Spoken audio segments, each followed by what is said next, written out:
But let's go back to bull riding. Where do you summon the courage to get on that beast of an animal? Of an animal? Yeah. Well, my dad rode bulls for Sol Ross. Oh, shit. And so growing up, I was like, this is just okay. All right. This is what I want to do. It's scary the first couple of times, but you have so many practices that, and you see, so many of like your peers doing it and not getting hurt. And you're like, all right, after the first like 15 to 20 of them, you're like, all right, probably half the bulls that you get on are nothing. Like they're easy. They're just going to crow hop around, maybe turn back a couple times.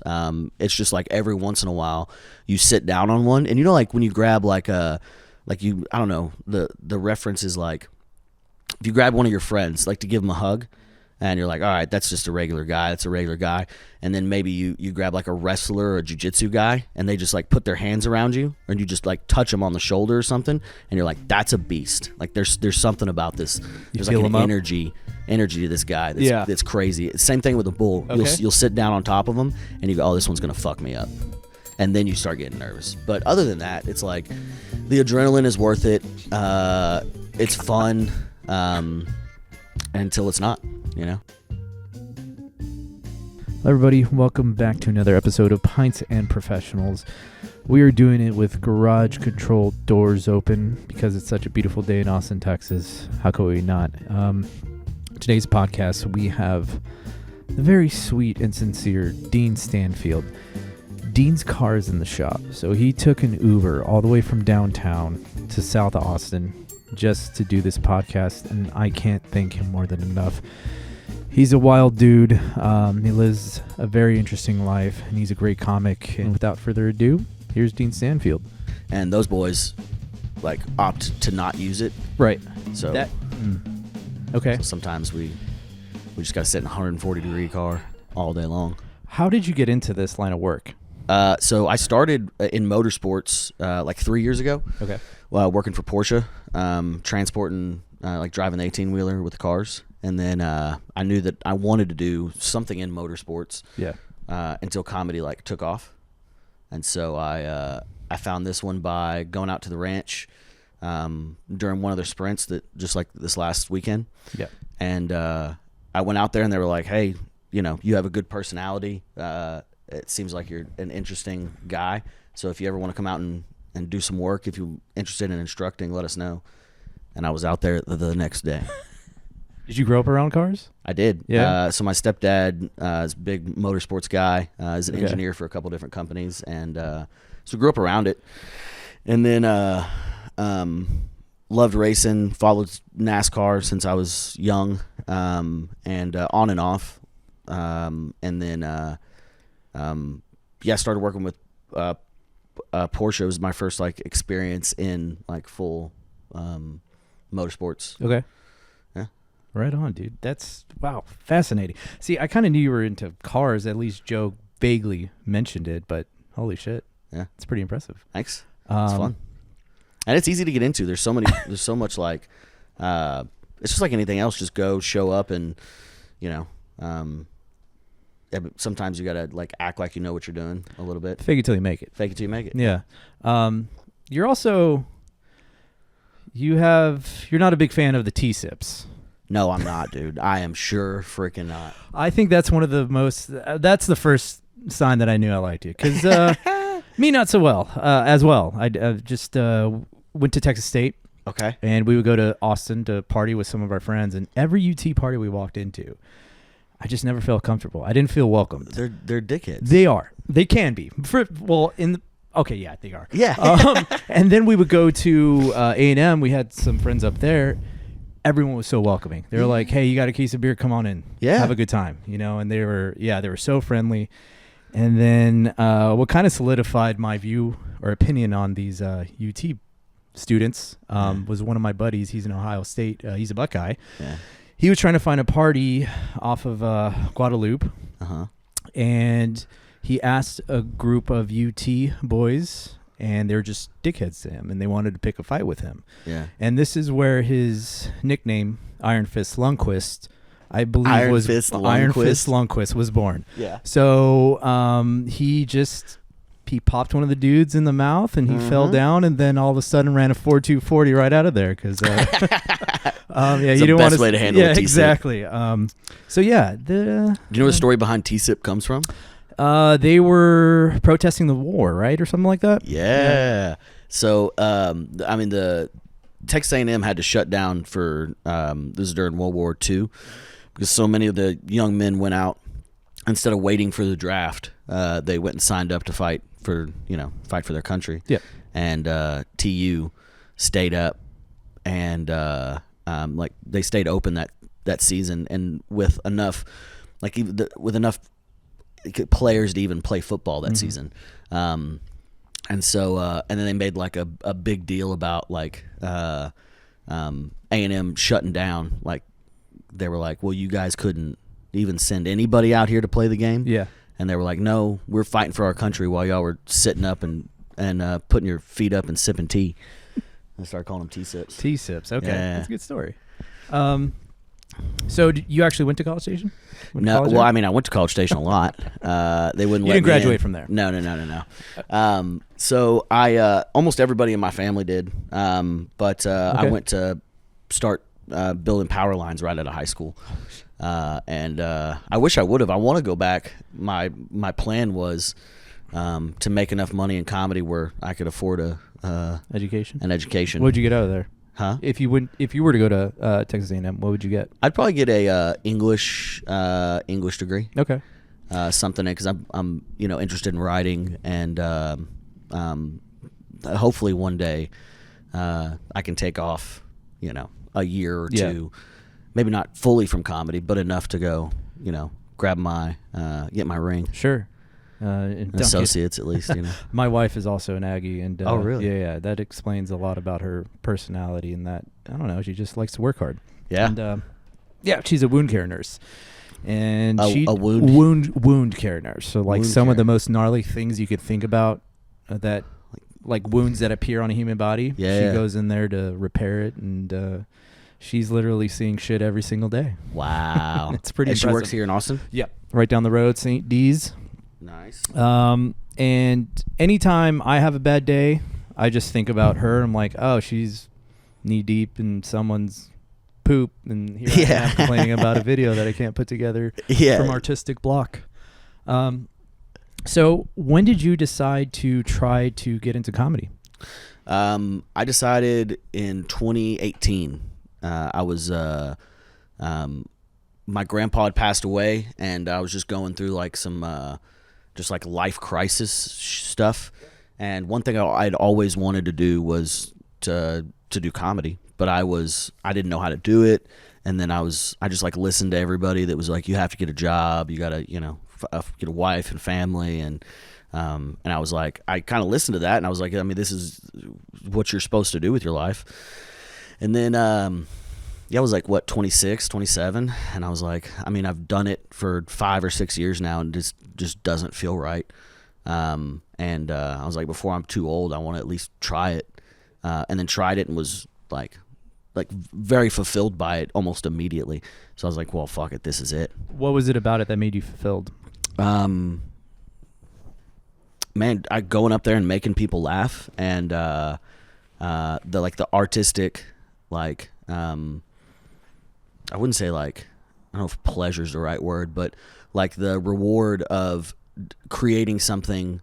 Like I created something and it worked, the artistic, like, originality of it. I really, really appreciated. It's a gratification of seeing that your art is somewhat it's affecting an audience, right? Yeah, 100%. I mean, just going out and the camaraderie of other comedians and all of that was just like, it was so much better than, waking up and building power lines every day, which was fun, but just wasn't as fulfilling. And you're originally from Georgetown, right? Mm-hmm. What was it like growing up in Georgetown? I mean, back then it was, we had like one movie theater. There was like not a whole lot going on. So it was still like a small town. It's pretty cool. Everybody knew everybody. It was hard to get in trouble because you couldn't just like, if you try to skip school, they'd be like, "What the hell is Glenn's son doing walking down the street?" Small town vibes for sure. Yeah. Yeah. I liked it. Glad that I got the opportunity. How was your relationship with the police? Because I grew up in a small town as well, Alpine, Texas, way out west. Wait. You grew up in Alpine? I grew up in Alpine, Ross State University. Yep. No shit. That's where I was born. What? Yeah. Really? Yeah. Oh, no. Wow. I usually tell people that I'm from Alpine. It feels disingenuous because my parents graduated from Ross. Yeah. And SRSU. I was Harvard on the Hill. Brother, come on, go Badgers. I think, at the time, it probably was Badgers. Now they're the Lobos. Oh, the Lobos. Yeah, Okay, yeah, the Lobos. They are, both my parents went there, and then I was born at Big Bend National Hospital. There's only 2 beds. Yeah. What year were you born? 93. Do you know who delivered you by chance? I don't. Oh, okay, because one of my best friends, his mom was a nurse who was in the labor department. Wow. So, yeah, her name's Sheila Johnson. Sheila Johnson. Yeah. I'll have to ask my mom. Yeah, please do. Wow, that's fascinating. Yeah. That's great. I genuinely have probably only met like 3 or 4 people that have ever been like from Alpine. So you were born there or raised there? Dad was born in Fort Stockton, Texas. Okay. And which is right around the corner. Yep. Got drafted in the Army. Then moved out to Southern California where he met his wife, my mom, and then we stayed out there for my first 12 years of my life, and we moved to Alpine 2000 okay, because parents wanted to get out of the area that I was growing up in. Sister already had her career, brother already had the career, so as a baby of the family I really didn't have a choice, and we moved to this small town of Texas. I'm like, oh, dude, this sucks. There's no Jack in the Box, there's no mall. We're so far away from the beach. Allsups, maybe. Yeah. There's an Allsups. No, we had by us was Town and Country. Okay. And at the time, when you first go into the small town coming from a big city, I hated it. It was like, this place sucks. Yeah. But as I met my friends and I started playing football and, living in a small town, everyone's kind of taking care of each other. So little did I know it was kind of a blessing growing up in that town. So yeah. The opportunity. And that is God's country. It's beautiful. That is the one thing that I took for granted is we didn't go enough to Big Bend. We didn't spend a lot of time outside. I was trying to play in a band, so we were focused on, getting beer from older people. Yeah. And we're trying to play music, and it was a fun time growing up in there. But I wish I took more advantage of going to Big Bend since we were literally right there. Yeah. Right at the doorstep of, to your point, God's country. But yeah, I guess the initial. Go ahead. Insane that you're from Alpine. I mean, truly, I don't know. I there for a little while. I was like, yeah, I was claiming it, but we moved. I mean, I moved from there when I was 2, so I have no recollection or memory. And I would say like it's about where you like grew up. And even though I was born in Southern California, I felt like I grew up in Alpine. So I don't know. I would claim Alpine as my home. It kind of cultivated the person that I am, and trying to out there you just gotta deal with what you have and learn how to make things out of nothing. So no, it was a fun time. How do you feel about Marfa? I love Marfa. You love Marfa? Yeah. Okay. There was a big rivalry when we were there. They were the first high school team to beat us my senior year in football, and that sucked. But other than that, the only identification I have with Marfa was going out there and taking mushrooms and like waiting for the lights. We never saw them. Oh yeah. But we would just always go out there and be like, oh, I think that's it, brother. No, that's just the mushrooms. Either way, if you're gonna eat mushrooms, it's the perfect place to do it. So many stars out. God, I mean, more stars than I've ever seen in my entire life. Yeah. And again, something that we kind of took for granted. We come to the city and we would go and visit every once in a while, and we're like, oh man, this is what it was like, and we didn't take advantage of this. Yeah. But the thing with Marfa is like all the locals there were cool. It's just the people moving in from California and New York. Yeah. They were a bunch of shitheads, and they would open up businesses, but they were mad that they were busy at these businesses, so it was very weird. Wait, they got mad? There was a pizza place called the Pizza Foundation, and the owner, I guess, was from like Boston or Chicago or someplace, and he just had a pissy attitude anytime we would show up, and it's like, oh, man, we're trying to help you out here, bud. Yeah. And I know that is true because my wife, who visited Marfa, we didn't know each other, we had never met, but she was telling me stories of how that pizza place, that people there sucked. They were mad that we were there trying to, give them money for their pizza. And it was good pizza, so we kept going back, but it was just weird. It wasn't the friendly small town vibe. Yeah. So, but it's interesting that they would move out there. I'm sure they like moved out there so they get away from everything. And then it's just a weird vibe to like, why would you open a business then? Yeah. We were all perplexed, and then once my wife said the same thing about the place, I'm like, okay, I was justified in saying that. Marfa just kind of sucked at the time. Yeah. It's gotten better. I think the pandemic kind of put people in check, and we were like, hey, we were struggling during that time, so let's be a little bit nicer to the guests. But yeah, Marfa. It's an interesting place, but Alpine's cooler. Alpine's, way cooler. If it's Alpine or Marfa, it's Alpine all day. So growing up in Georgetown, what did your mom do? She was a paramedic, and she worked in Killeen and Temple for Scott and White. So she would travel up there, work 24 on, 48 off, and then come back. Okay. Yeah. Wow, that is not an easy job. No, it was crazy. I would imagine that it's not the same as working at a very busy city, but still you're dealing with some interesting situations. For sure. And she would work, she didn't really, like Temple Killeen, there was like a lot of shootings. It's like pretty ghetto out there. Oh shit. Wow, really? And so she would she'd have some nights where she'd have like 5 or 6 like shootings in a night. Fuck. That they would have to patch people up and bring them in. That's not good. No, a lot of drug overdoses. A lot of the like Koreans that are out there are like hooked on heroin. There's like a lot of Korean heroin overdoses. Oh, that's crazy. Sad. I had no idea. Yeah. Wow. That's a beautiful thing about this podcast is I learned so much from each new guest. Yeah. How long did she do that for? She did that for at least 8 or 9 years. 8 or 9 years. Okay. Yeah. Wow. That is a long time. Yeah. And also had to raise you too. Yeah. Difficulties that come with that. Football. Played football, baseball.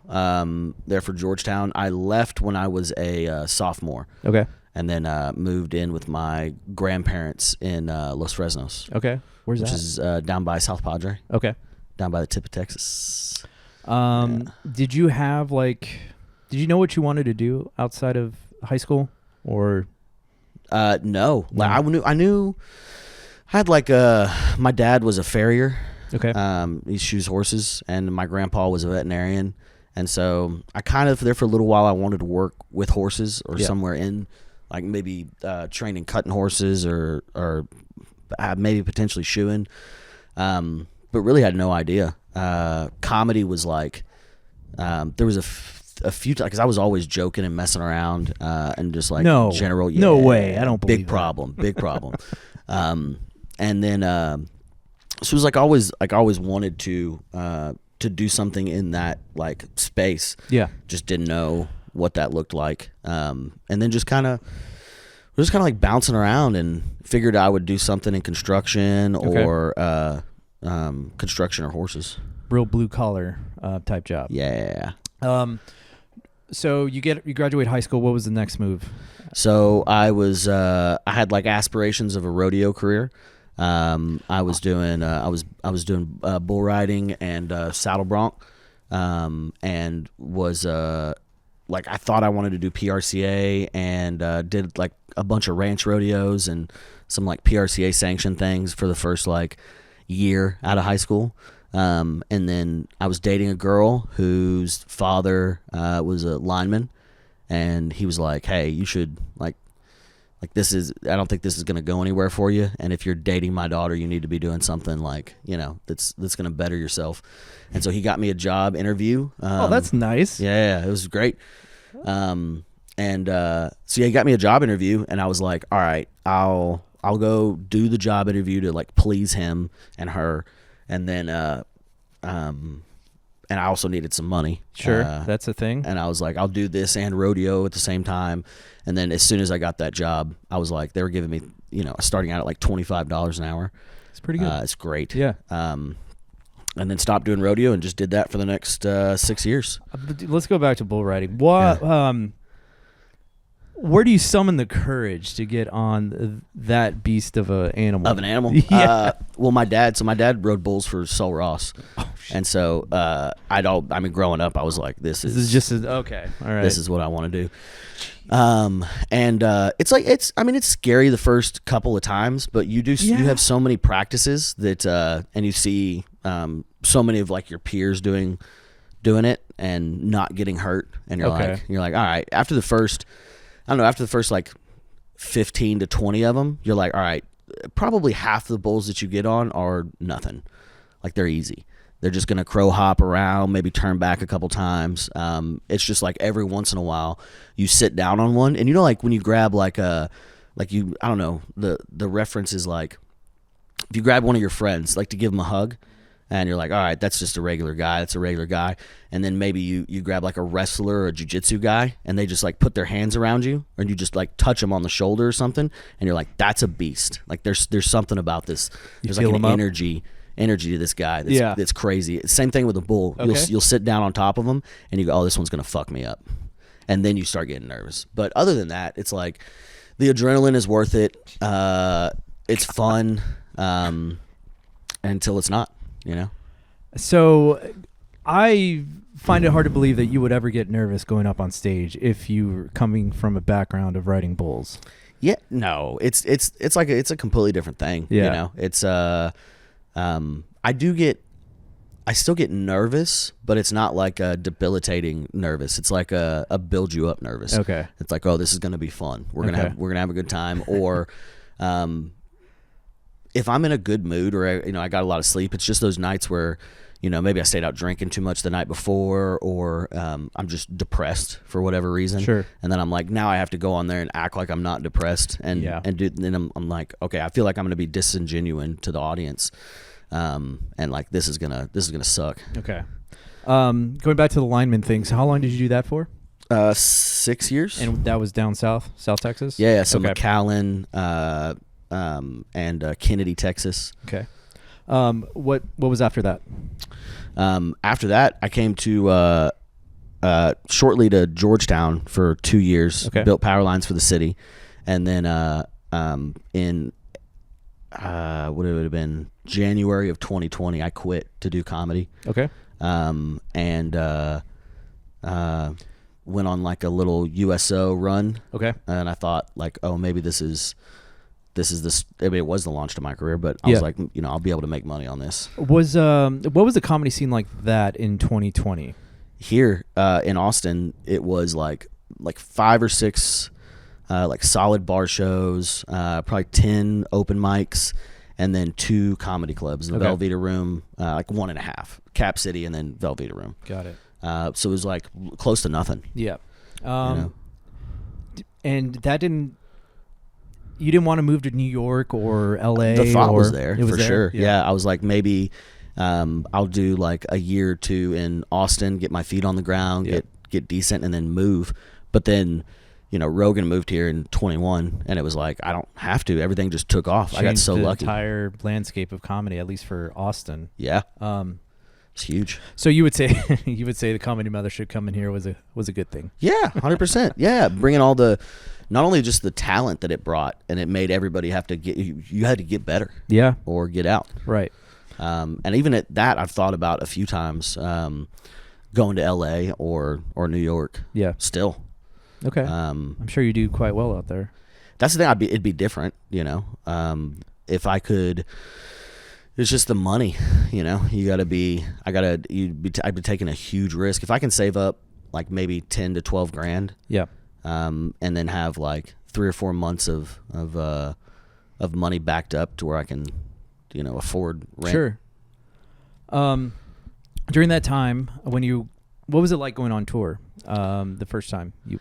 Man, wait, for the USO? Yes, yeah. That was crazy. I had no idea what I was doing. I didn't have enough time to fill the time that I had, and it got cut short because of the pandemic starting, because it happened like a month later. Right. And so we did like 3 or 4 different USO bases, and then after that it was like we came back home and everything shut down. Shit. And then I've been on the road 3 or 4 more times since then, and those have been a lot more fun. Is it more fun, or is it a combination of fun and work, or? It's fun. It's just fun. If you love to do it, you know, you're going out there and being able to travel to different places where they haven't heard you, so you're not worried about like the material. Just go out there and just rip. There's definitely times where I've gone out and just not sleeping well, and then like over partying definitely can get a hold of you, and just drinking too much, staying out too late, and then having to wake up the next day and go to the next venue. You got to find a healthy balance between it. How old are you again right now? 31. Okay, so have the hangovers gotten worse? Yeah. Yeah. I've had to. Joe and I both are like, you know, there's certain times we're like, all right, we're gonna have to cut it out for the next month and a half. But then it's hard because now you're sitting at a comedy club past like midnight. If you're not drinking, else are you gonna do? What else are you gonna freaking do, man? Oh, well, there's other products that you could probably abuse, but that's expensive. Yeah, then expensive and very bad for you. Right? Yeah. It's not healthy. Yeah, the hangovers now are just. It's a 2-day process. Like if I'm gonna go out, I'm gonna have a good time. Yeah. But I know I need to clear my my calendar for the next few days because it's not gonna be good. Yeah, and then you can just double down and like, okay, well now I can get rid of that hangover by drinking again. Well, yeah. And then you're just like, it's like a credit card. You know, you're fucking. You're going to have to pay that debt someday. Yeah, you're going in the red hard. At least I was. Friday night, we went to Kelly's Irish Pub, which is a great venue. You ever been? Yeah. Oh, it's a beautiful spot. I love Ireland in general, and that spot kind of reminds me of our time over there because we did a honeymoon in Ireland. No way. Yeah, it was a fun time. It was a great time. Everywhere we went, everyone was so nice to us. All the Irish food that we ate, just... it was a good time. I want to go so bad. There's a comedy festival called, it's in Scotland. Yeah. And Scotland was beautiful too. Joe go there too. Oh yeah, we did a little trek. Heck yeah. So I want to go up. It's in August, and I want to go up. It's like 3 weeks, and I want to go up and do like maybe a week or so in Ireland, and then maybe 2 weeks in Scotland this year. It's a good time. And what I found is I was drinking pretty heavily, but we were walking everywhere, so like the calories I was consuming plus I didn't really get hungover. I think it's also something about the way that the food and the alcohol is. I think so too. They're poisonous over here. Damn America, fix it. Yeah. Kennedy. RFK's working on it. So when you are going through a tour and you have a bad show or the audience isn't as accepting of your jokes, how does that make you feel, and how do you process that? You can go back to your hotel room and cry. You can go, forget about it and drink at another bar. Yeah. But really, you just got to kind of sit in it and go, yeah, there's a reason that they didn't laugh. You can blame the crowd all you want to, but it's not. It's usually, I would say, like 90% of the time, it's not their fault. It's your fault. And you just got to come to terms with that and be like, okay, I fucked up this one. There was something that I did. There's something I lost them on, and I wasn't able to recover them. And it's not your fault that you lost them. You tried something. You take some risks. Yeah. But it is your fault if you can't recover it. Yeah. If you're not good enough to recover it, that's something you really need to work on. Now, I would assume, like going on tour, you can, if it doesn't work the first night and it works the second night, well, then obviously it was. I don't know. I feel like logistically you can factor things out there, right? Yeah. Learn and adjust.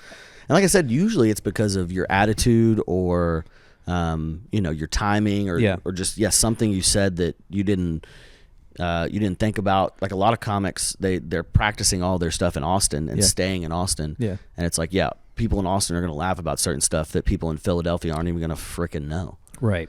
So you got to kind of think about that and adjust, and hopefully by the second night you can adjust and get on with it. But that's part of the art too, is like kind of okay. Yeah. And usually you have more than one show in a night. Usually you're doing 2, sometimes 3 in a night. So you can, kind of if the first show doesn't go well, the second show, you can kind of like sit there, and sometimes you just go in too cocky. Like a lot of times for me, I go and the first show crushes, and then I ride that energy. You go to the bar and have a couple drinks with people, and you go to the green room and you're feeling great, and then you walk out on stage, whereas you were kind of humble and starting the first show. Yeah. And the second show you go out there and you're just cocky, and you believe that everybody you think that everybody believes that you're funny because they just got through murdering, and then you go out there all fucking cocky, and then it's like they're like, who the fuck is this guy? We've never seen this guy before in my life. So that kind of puts you in check and makes you readjust. Okay. With comedy being such a hub, with Austin being such a hub for comedy now, how has that changed the comedy landscape? It seems, is it attracting more talent? Is it attracting the talent that you don't want? How do you see it unfolding? It's attracting a ton of talent. Yeah. And it's attracting not only like killers are coming into town, but also just the dregs of comedy society is bringing them into like open mic. Like there's so many people from across the country that hear about this and they go, oh, this is the dream, just like we all had when we moved here, but we moved here when there was nothing and got to work our way up through it. And it's definitely, I mean, it's just bringing in all freaking kinds of types of people, comedian wise, but it's also bringing in a ton. Like there's people that are coming here for the weekend just to see comedy. Yeah. You know, and it's Austin's known as a music capital. It's known as like even like plays and stuff like that. It's just like an artistic town. Mm-hmm. And I don't think before, maybe like 2 years ago, people were coming here to view comedy. Whereas before it was like people were coming into town and then they would look up what like things to do and then they go see comedy. Yeah.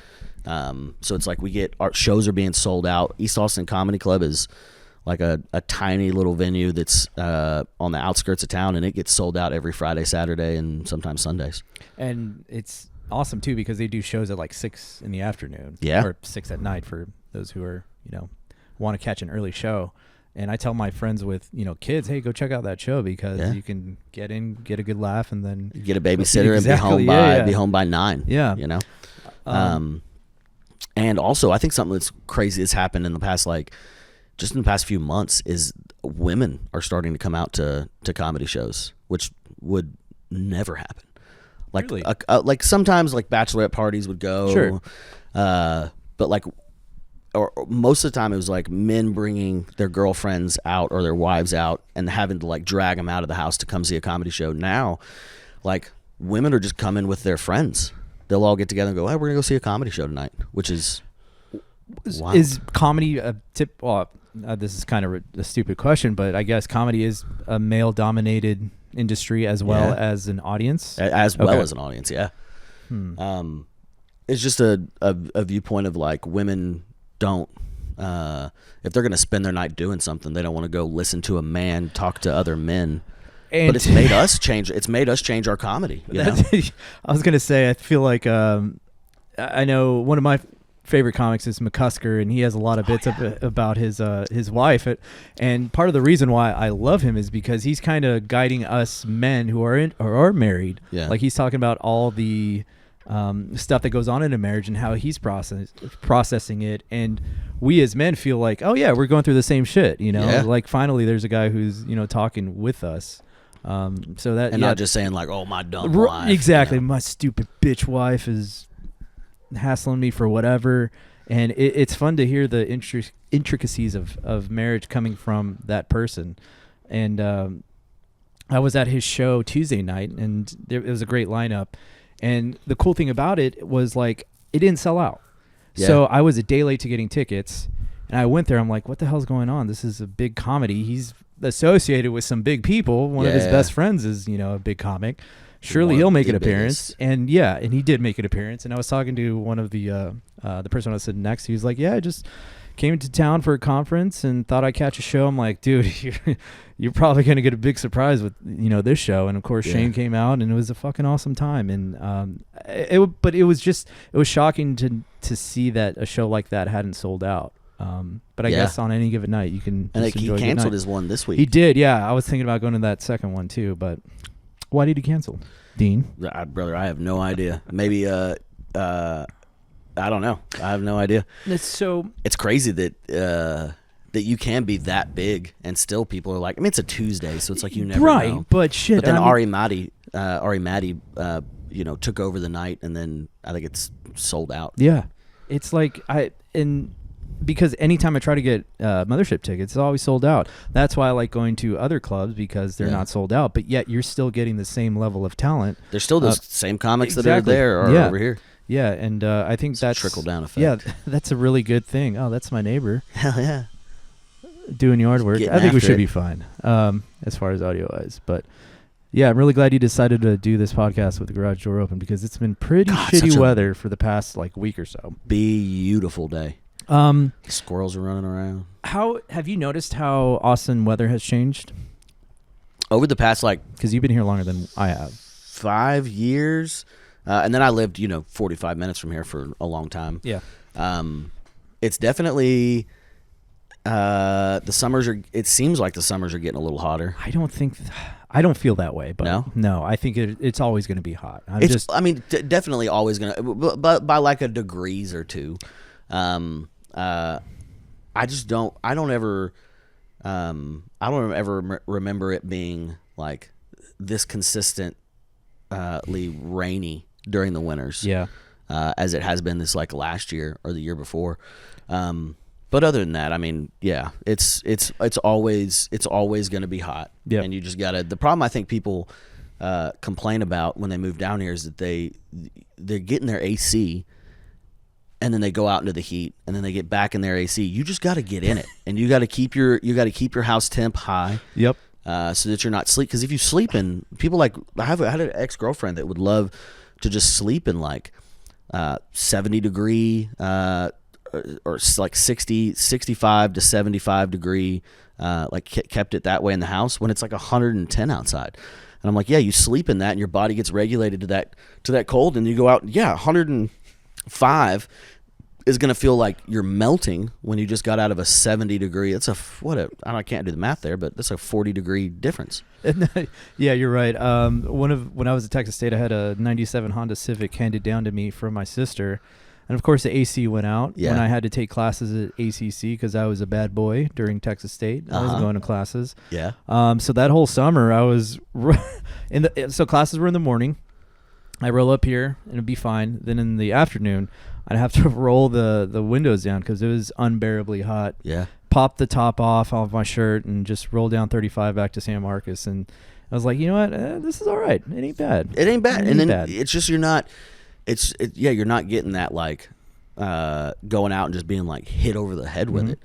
It's with new comics moving in. How do you explain the summertime to them? Oh, brother, that would be the biggest tip I've got. Go to Barton Springs, get in that water. Yeah, and then go. Don't be cranking up your AC. No, you're burning your power bill up. It's going to be super expensive for you, and just go get in it. Yeah, go stay in it. Heat training. Hit that sauna.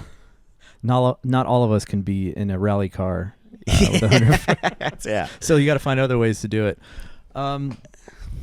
How that show at Georgetown was the first time I saw your comedy. Oh, at the Palace Theater? Yeah. Oh, nice. Was that your first time? That wasn't your first time at Georgetown? No, I ran a show there for 3 years at Barrels and Amps across the street. All right. And so there was a bunch of people there. I asked during my set, has anybody seen me from Barrels and Amps? But that was our first time doing Palace Theater for sure. Okay. Yeah. How'd that make you feel doing it back in your hometown? That was cool. That was a really neat experience. Being able to go. I watched plays since I was a kid. Wow. And enjoy. That was the only form of entertainment Georgetown had for a long time before City Lights opened up. But I was a freshman in high school when that happened. So growing up, we watched all of our plays and entertainment from Palace Theater. So it was cool to sit up there, and it was kind of surreal for a couple moments where I was like, man, this is crazy. You did well. You did very well. Thank you. You had me chuckling throughout the entirety of your set, as well as all the other comics there. Now, Joe said something about and I was trying to think of this and how to phrase it when he brought up that you went on tour. So when you are on tour, are you kind of relying the comic before you to essentially warm up the crowd? Yeah. Or how does that play into your routine? Well, you need to listen to what is working for them. Yeah. If they are things that are turning the crowd off. Right. So I have my set, especially if I'm doing 45, if I'm headlining, I am I have my set, and it's like I can't switch it up a whole lot. I have to do what I have to do. Right. But I can kind of cut out, like, if the guy before me says something a little dirty and the crowd just like completely shuts down, I'm like, well, I need to win them over a lot more in the beginning before I can try something dirty like that, if I'm going to do it. And then maybe cut a couple things out so that I don't like ruin the rest of my set. Kind of adjust like that. Also, if the comic before me does a ton of crowd work, I'm like, I can't do any, I can't do any crowd. I don't want to just go up there and ask the same questions or, stuff like that. So that can really affect it. Also, yeah, just listening. You kind of pick the person hopefully you pick the person that you bring with you, your feature, so that you can make sure he's not like the same kind of humor, or, he's not talking about the same topics as you are. Yeah. But yeah, that's, you really hope that the person before you, really sucks when you go somewhere and they pick the comic for you. And then comedy clubs will be like, oh yeah, this guy's a country guy, we'll pick another country guy. And then it's like, all right, well, fucking, now we can't talk about the same shit. Right. So when you do have to do a 45-minute set, it's all from memory, right? Yeah. What are some things that throw you out of the loop of performing? Throw me out of the loop. Or has like thrown you off your game?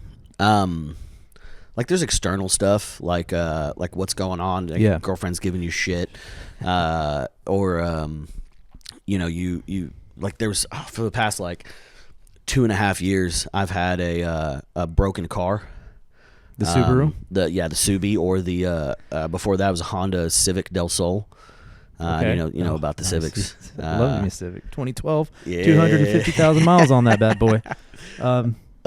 But like that for a while was like draining on my mental health. Yeah.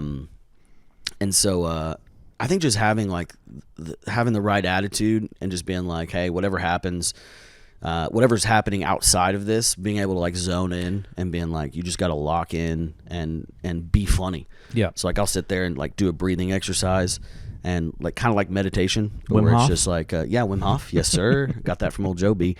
Prior to that, I was just doing box breathing, where you just like 4 seconds in, 4 seconds hold, 4 seconds out, 4 seconds hold. Okay. And then the entire time I'm just like, they say it's like a mantra, but it's just like, be funny, be funny, be funny. That's very zen of you. Yeah. I wouldn't, given the way that I look, yeah. But it does help. It helps Okay. you get in a good mindset. And if you're just like, you're scared, you're nervous, you're like, I don't know how this is going to go. Sometimes it's the first time I've been at these comedy clubs, Yeah. and they're giving me a chance. If I fuck it up, then they're not going to have me back. So like that's where I think I've gotten really nervous and fucked up. And just like, and that's the thing, if you bomb for like in these local shows, it's like, I'm used to that. I'll bomb, and then I'm like, all right, it's fine. It's 10 minutes. You get over it, go home and like think about it and be like, okay, I'll do better tomorrow. But a lot of these comedy clubs, it's like I might have 2 shows in a night, and if you bomb for 45 minutes, it is the most soul crushing, where you're like, there's been times where I'm like, it's like 20 minutes in and I'm like, I'm up there and I'm like, I can't keep doing this. I'm going to kill myself. But you just got to keep going. And there's also been times where I'm bombing for 15 to 20 minutes, and then I say something that turns it around, and then I'm good the rest of the time. And then I get off and I'm like, I still feel like I failed because I did so bad for so long. But people only remember the last, like even just the last 10 minutes. Yeah. Now, when you are in that 45-minute headliner bit or spot, and you get off track, how do you come back to your performance? Like how you're going through your bits, you're spouting them off, and then something throws you off. How do you get back into that mentality of like, all right, let's get back to it? I usually just I like bail out with some crowd work. Okay. So I'll like go out, I'll pick somebody, and I'm talking, and while they're talking, I'm in my head going like, where the fuck was I? I was talking about this, what can I get to, and then get back to it. So usually like I use crowd work as a as like a moment to like build myself back up, yeah, back where I'm going. Now, when you are going through those not dark times, but those sad moments in life, what do you do to bring yourself out of it? For me, it's always reverting back to my wife's job and what she does, you know, for society and community. I'm like, I really have nothing to complain about. Like I'm a blessed little boy. Why am I complaining? So I always revert back to her and the situation that she has to deal with on a day-to-day basis, and that kind of stats me out of it. Yeah. What do you do? Well, I don't have a loved one, so I gotta sit in it.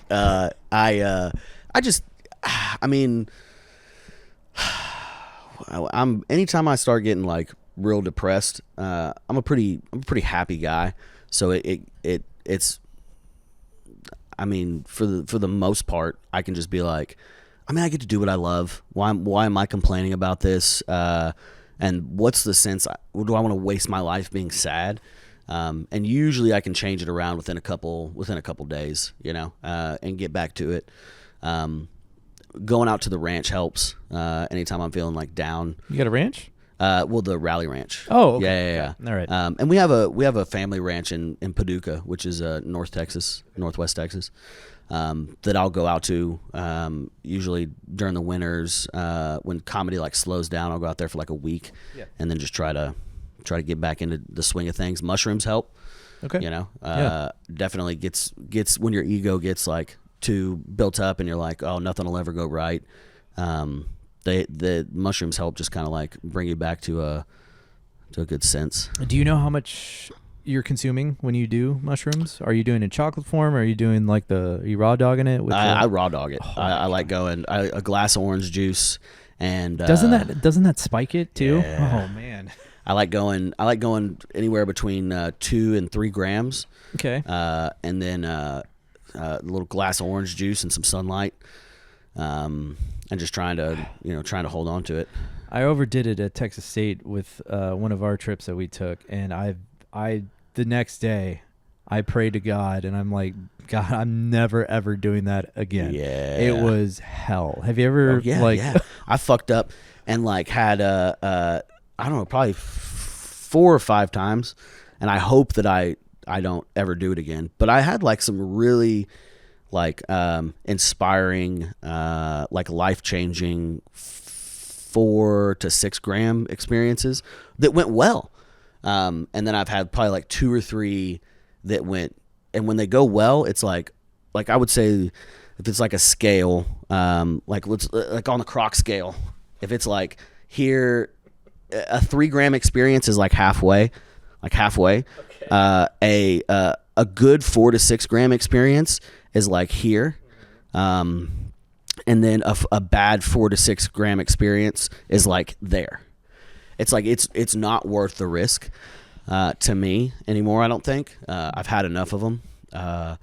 But it depends on the mushroom. It depends on like what your mental space where you're at. Right. Like I've been depressed and then been like, okay, I'm going to try to get out of this by doing, having me a good 4 to 6 gram experience. And then you're just sitting there curled up in a ball and thinking that, everything you have in life is going to get taken away and you're going to die. Eventually it is going to get taken away. Yeah. And just coming to the realization of that's fucking rough. That's why, well, I indulge in the Mary Jane, and it happens every time. I always think about death. Every night, I just think about it. And then what the saving grace out of that is I'm able to, okay, you're going to die one day. Yeah. But tomorrow you're going to wake up and you're going to live. And you have this garage, you have a beautiful wife, you have a beautiful life. It's going to be fine. So whatever bullshit you're dealing with right now, you're going to die, but it's temporary. So don't think about it too much. So I think they're not going to last long. Right. We only have, I'm 31 now. It's crazy to think like I've only got probably another 30 to 40 years. No, don't think like that. Yeah. I think medicine is getting better. We're living longer, better fulfilled lives. I think it's only going to get better in my opinion. Do you feel like time is flying by? Yeah. You do? Yeah. Why? It's like, I think it's, what is it? Somebody said this the other day that like put it into focus for me, where it's like when you're 18, you only have 18 years of like of reference. And then, you know, when you hit 25, you have 25 years of reference of like how fast things are going. And then it seems like at 30, I'm like, dude, the year just like this last year just flew the fuck by. It just keeps getting faster and faster and faster. Scary. What are you doing to slow it down? Besides Meditating. Mushrooms. Okay. Meditating. Which I wish I'd have started this fucking so long ago. Because it does make you like stop and just breathe. It gives your mind like that break that's not sleep. The sleep, it's like, you know, you're out for 8 hours, hopefully. But meditating, it's like, man, and it's not just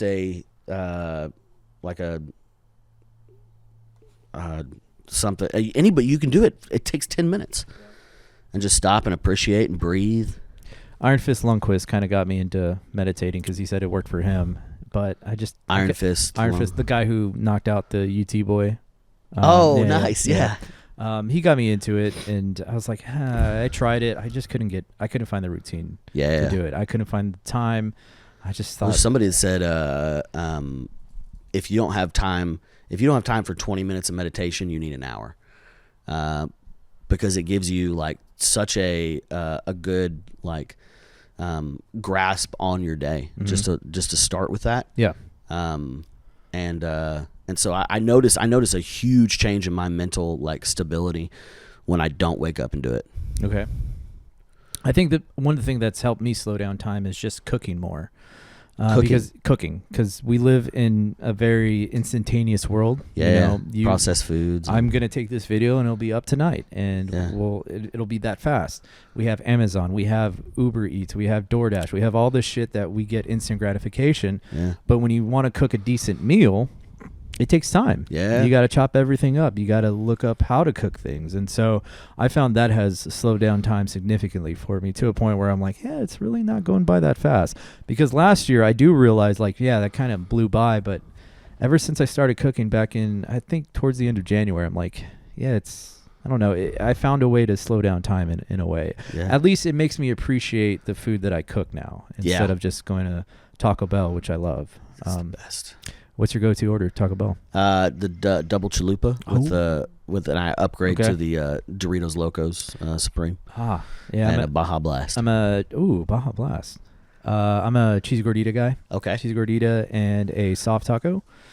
And my wife ordered DoorDash last night, 2 nights ago. Yeah. And is there anything better than smoking a fat bowl of weed and having somebody else show up with Taco Bell? It is pretty gratifying. It's the best. Tonight I'm going to have one of those nights. I'm going to be able to indulge in some fine greens and play my favorite video game, which is Hell Let Loose. Okay. I don't know if you heard about it. It's a World War II game. It is so much fun because it's been a kind of a shitty weekend filled with editing and work. And I'm like, okay, I finished the project that I need to finish last night at like 1 a.m. And now I'm just going to have a day and treat myself. Hell yeah, brother. Play some video games. Last night we ran into each other at this place called the Lauren downtown. Last night? I'm sorry, last Thursday. Thursdays ago. Yeah. I misspoke. I was like, good Jesus. Was that the first time seeing Grayson Turner? Yeah, dude. Let's talk about Grayson for a minute. Let's talk about Grayson. What a dude. What a great musician. Yep. Solid guy. Every time I'm hanging out with Grayson, I'm like, I feel myself. There's not many people that I feel like I'm like, I got to impress this guy. But every time Grayson walks in the room, I go, what can I tell him that's cool? How can I impress this guy? He's so cool. I felt the same way. My first introduction to him was he works for this company called Moon Tower Entertainment. And they hired me to do their video productions of their singers. And so at the time Grayson had pretty long hair, and they exchanged singers in between sets just to give a different variety to the audience. And so he started belting out this song, and I remember looking back and seeing all the singers just being like in awe of him and his vocal range. And I'm like, oh man, this kid is pretty special. He couldn't dance. He can't. Let's see if we can't fix that. I think he's definitely improved since that video was done like, I don't know, 4 years ago. So he's definitely improved his moves. But yeah, when I first heard that, I'm like, okay, this kid's got something special. And that night was the first time I took my wife to go see him. And she was like, yeah, that 10 to 2 song that he has, it got to me. It made me a little choked up. I'm like, and what I told her was like, that was the first real night that I saw him perform as an artist instead of like a client. Yeah. Because the times that I see him perform, I'm filming him or recording him. And it's like, all right, I just got to make sure he looks good, make sure it sounds good. I can't really focus on the music, even though I try to every once in a while. But that night in such an intimate setting, like yeah, in such an intimate setting, he really shined through, and it was like, damn, this. I don't want to put it out in the universe, but I'm gonna go ahead. He's got to go places, man. It's just he's too special of an artist and he's talented. Cool. There's a bunch of artists that I've met that I meet them. Like I listen to their music and then I go, okay, this guy's cool. I want to hang out with this guy. I got to meet Grayson. So I am talking to one of his friends, and so I got to hang out with him like in a different like setting, like 3 or 4 times, and then I was already like, oh, he's the man, and then that night got to like it might have been that night was the first time I heard him like play. And I was like, God, this guy's good. Yeah. Very good. He's really good. And then, apparently he told me, cause I went and filmed him at a neighborhood, just to do some solo acoustic stuff. Cause it's a broken down neighborhood. It looks really cool. And he talked to me about, how he hung out with you, him and Jack went over to, I think y'all's place. It's for the Daytona 500. Oh yeah. He was like, oh, I went and hung out with, Dean and Joe. And I just felt so like not embarrassed, but I felt so just shy because he was like, everyone's so funny and I'm just like in this room just trying to just trying to keep pace with everybody. And he was like, that sucks about comedians that people think that like it's a sickness that comics have, that they feel like they've just always got to be like saying funny stuff. It's just their personality. Yeah. And then when people come hang out, they're like, oh, I feel like you don't have to be funny. Just hang out. But have you ever hung out with somebody who was trying to be overly funny in front of you as a comedian? Yeah. Oh. Yeah. Because I feel like that's got to be even way worse. Yeah. When people, what would you mean, like comedians that do it or other people? No, just like a Joe Schmo like me meeting you and trying to like throw jokes your way. And just like, it's just ingenuine. I'm funny too. Yeah, and it's like, it's just, it sucks because it is like they're just trying to match the energy that's in the room. Yeah, and they feel like, oh, I've got to say something, or I've got to do something to like even be noticed in this space.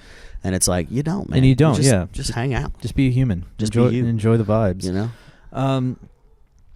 So, speaking of enjoying the vibes, this is a very, I don't know, not dangerous question. This is just a question. How do you feel about the times that we're living in right now?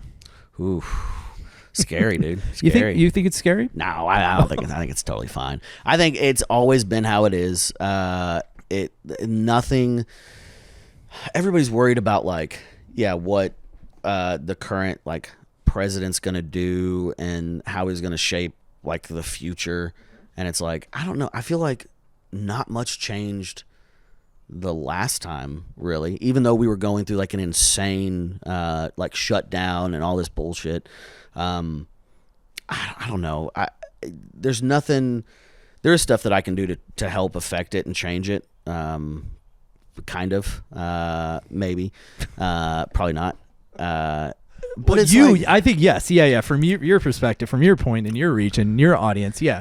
I think, but even at that, like, it's what the fuck? How am I going to change people's opinions or make things like happen? I don't think you're going to change their opinion, but I think you're doing a great job in relieving them of whatever current stress they're upon when they go to your show. Yeah, it's a blessing to be there. They earned an income, they paid you a fee, and now they're there to enjoy the night and forget about all their problems. And I think that's something that's really respectable of what you guys do.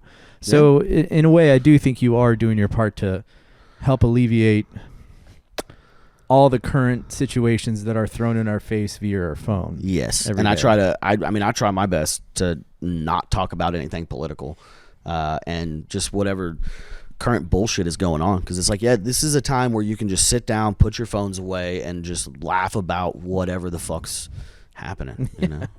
Do you ever talk to your parents about the current situations? My dad is exactly who you think he'd be, and so I try to avoid any of that. And my mom is like very, very liberal. Okay. And they're both just like I can't talk to them about it because they're just so. They're both like mom's like so deep into the liberal side of things, and my dad's so on the conservative side of things that it's like it's hard to give a fuck, and it's hard to like have an actual conversation with them about it. Do they ever say like, "Man, this world is in terrible shape"? It's going to, I don't. My dad just stays at home and says that both of them are like. My mom is like, yeah, they're gonna kill all our gay friends, and she is like, I mean, like very like just very, very deep on that side. Mm-hmm. And my dad is I mean, he just stays at the ranch and loads bullets and is expecting China to be on our doorstep next week, and I'm just like, guys, what are we fucking doing? Yeah, and my parents they're 84, 83. My dad's 84, mom's 83, and so they're in the same boat of saying like the world is going to hell, and they voted for the big orange man that we have now, which is fascinating because my mom got deported twice back in the 1960s, came back here, got her citizenship, and is just a full-on MAGA supporter, and it's just so entertaining to Mexico? hear. Oh yeah, from Canada. Oh, no, I'm kidding. No, French Canadian. Yeah, no. And they're always telling me that the world is going to hell, especially my dad. I go, Dad, remember the times when you were told that you had to sit at the top of the movie theater because of the color of your skin? Remember the restaurants that you couldn't go into because of the color of your skin? Yeah. Like, that's not happening anymore to me. Yeah. And so I do feel like we are progressing in a way. It's just not as fast as we would like, but things are getting better given the stories of my family. So it's like, it's never going to be a perfect place to live in, but it's just going to take some time to get to where we need to go, and just got to have some patience. Yeah, I just worry. Like the only thing I like worry about is like what the pandemic did to the kids of our society. Yep. And we don't know what's going to happen because of that. We have no idea. But other than that, it's like, God, the day-to-day life is not going to change. No. Everything's going to stay pretty much the same. And I think it's the ingest, like the stuff that they're ingesting, the algorithm gets so specific and gives you what you want, which is to keep you scared and to keep you like pissed off. Yep. And it's what they want. Yeah. That's what they crave, is to get that like satisfaction of like, oh, I knew that, that the gays are ruining this country, and then that's what the fucking algorithm's going to give you. Right. And well, another thing that I find that gives me hope is like when I do go to comedy shows or when I do go to large gatherings, there's different walks of life that go to these places, and they're enjoying the entertainment that's in front of us. And it's like, I think someone said this country was divided and it was called the Civil War. Like at one point, like we were killing each other over different ideas. So I think that's my level of measurement of how bad things are going. And there was as we don't get back to that, close to that. I don't think we're too comfortable in our own homes. We like having Amazon deliver packages to us. Yeah. We're not going to want to change that. No. And I don't want to give into this idea that the world is I will give into that idea that the world is a terrible place, but humans make it better, and society is making it better. Yeah. So thank you for entertaining me with that. Entertaining me with the question on that question, the answer to that question. I don't know what I was trying to say there, but what are you excited about for this year? I go back out on the road in April, right after Moon Tower Comedy Festival. I'm on that in Austin. And then I hit the road for the beginning of April and middle of May. And I'm really excited to see what that like month of comedy on the road looks like for me. Yeah. Like what I take. I've been building an hour of material, 45 minutes to an hour of material that I'm ready to birth out there and see what the rest of the country feels about it. And then June, July, I'm going to go to New York and do a like a 3-week run in New York, and just see what New York thinks about me. And then I'm going to come back, do another month or 2 at home, and then I'm going to go to LA for 2 to 3 weeks, and see what LA thinks about me, and then come back and in the year here, I have I'm going to work for a racing team, driving the 18-wheeler and working on the pit crew for I've got 6 races total, and this will be the last one that I ever do, and just to give myself the money, and B the like the final experience of going out on the road with them, and then I think this is the last year of like having to work like a solid job, and just committing to comedy, and it's been a slow process, a fun, very fun process, but I'm ready to start being a headliner on the road, and putting that out there, but yeah, doing that solid month run by myself, because like I've been on the road with other people being the feature act, but this will be the first time I go out for an extended amount of time as my own headliner, being, selling the Dean Stanfield product. Looking forward to seeing. Good product. Hey, listen, brother. Made in America. Made in America. Made right here in Texas. And seeing what that does and how people respond to it, and if I can make some money doing it. I am disappointed that you're wearing Crocs. Oh, brother, why? My wife wears them, and they're disgusting, and they're hideous. And did you know that there's this movie called Idiocracy? Guess what all the future people were wearing in that Crocs. movie? Yes. Yeah. It's a shining light in a turd future. That everybody at least will be smart enough to wear good footwear when they are out there. God, that is just good. These for are you. the all-terrain ones, dude. You know what? The first 5 years of comedy, all-terrain. Yeah, these are all-terrains. They're all 4WD. They for the first 5 years of comedy, I did not step foot on stage without a pair of Crocs on. I made it. So I was building power lines at the time, and I would work all day in steel toe boots, and then as soon as I would get off, I'm like, I can't keep doing this, and so I wore Crocs, and then it just got to the point, maybe like 6 months in, that I was like, I've managed to, just without even thinking about it, just getting off, going straight into town and doing stand-up, and I'd always worn Crocs. I was like, I'm gonna see how long I can go. Yeah. And so I made it 5 straight years, and I was like, after I hit the date, and I was like, all right, this is ridiculous. It's bad for my back. It's ridiculous on stage. So I started wearing boots and shoes and being a grown adult. Oh, thank you. Yeah. So we're almost at an hour, more than an hour. One of the last questions I have, my first introduction to you was meeting you you're in Joe's apartment. That was like the first time I saw you. Yeah. And I saw your ass within the first 15 minutes. Yeah. And someone special. Yeah. So there's a special tattoo on your butt. Can you talk about that? Someone's signature. Oh yeah, Jelly Roll.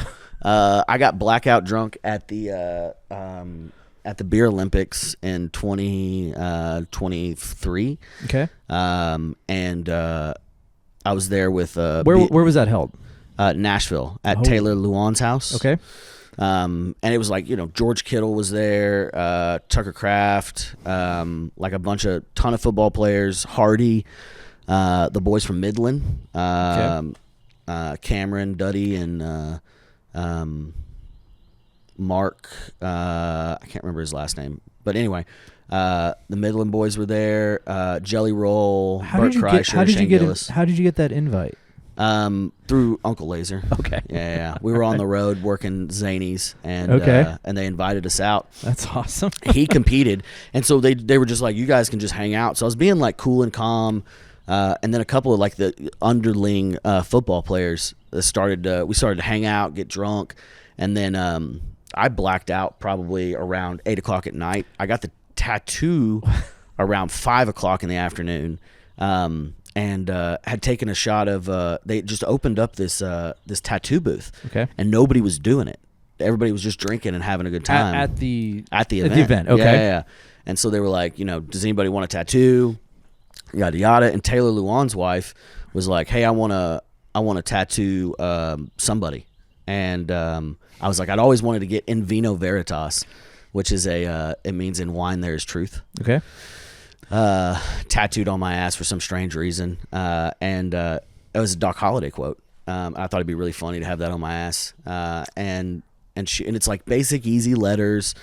And then somebody was like, they were like, I dare you to go see if Jelly Roll will tattoo your ass. Cause I guess he, does a little tattoo work. And so I was like, fuck it, dude. While she's giving the tattoo, if you can go talk to him and get him over here, and to do it, I'll do it at the same time. Like while I'm sitting here, she can do one cheek and he can do the other. Okay. And he rolls up and he goes, I mean, they were blasted, smoking weed. And was it all beer or was there whiskey? Whiskey, everything. tequila. Okay. They had a luge. They were like pouring liquor down. Then you could go over there and do your shots. And he rolled up and was like, somebody said they wanted to tattoo their ass, and I was like, right here, brother. And I was laying out there, ass out and everything. And he came over and tattooed it up. And then we got out and took a picture. And I woke up the next morning. I was like, I have another man's name on my ass. But at least it's Jelly Rolls, Did you? Can't wait to show him that later. Did you tell your mom what you did? I put it on Instagram. So she saw it? Yeah, immediately tell my mom. I mean, I have stars on my arm that I'm getting removed because I thought stars were cool. Yeah, that is a much cooler tattoo. But it's on my ass. It's like, who's going to fucking, my wife or, Joe, Joe, everybody. Yeah. I show everybody. And I'll forget they're even there sometimes. And I have 3 of them. I've got 3 different like tattoos, the In Vino Veritas, the Doc Holliday quote, Jelly Roll, and then I had all on your derriere. All on my derriere. Wow. My plan was at that point was like, all right, well, I can't just have Jelly Roll's name on it. I got to get other shit. So now I'm like, I'm planning to get the whole cheek done.